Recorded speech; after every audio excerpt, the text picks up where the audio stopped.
বেলার দিকে একটু ছাদে আসতে ভালো লাগে। আর বৃষ্টির পরে তো গাছপালায় বৃষ্টির জল পেয়ে দেখো সবুজ প্রতিটা পাতা।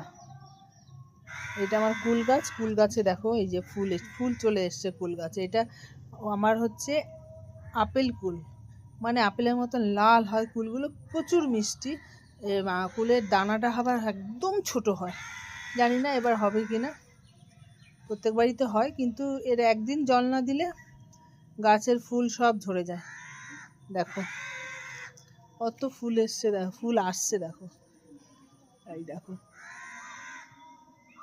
তাহলে বোঝো। এই দেখো আবার মিলিবাগও হয়ে গেছে, ঠিক আছে? এটাকে ছিঁড়ে ফেলে দেবো। আমার বৃষ্টিটা কমলেই আমার পোকা মারার ওষুধ দিতে হবে।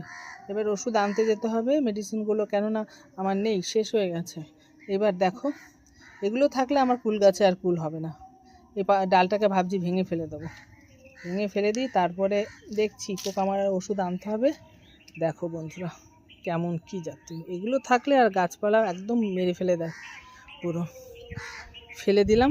এবার বৃষ্টিটা কমে গেলেই আমি পোকা মারার ওষুধ আনবো, এনে স্প্রে করতে হবে। আমার একদিন ছাড়া ছাড়াই স্প্রে করতে হবে। বর্ষায় এই যা এক মাসে আমার ক্ষতি হয়ে গেল, একদিন ছাড়া ছাড়াই, দুদিন ছাড়া ছাড়া স্প্রে করতে হবে, যাতে গাছে যত পোকা আছে সব আমার মারতেই হবে, কিচ্ছু করার নেই পুরো। নালে গাছপালায় কোনো ফুল হবে না, ফলও হবে না। তো বন্ধুরা ছোট্ট ভিডিওটা, বিকালের ভিডিওটা কেমন লাগলো জানিও বন্ধুরা। ওকে, টাটা, ভালো থেকো।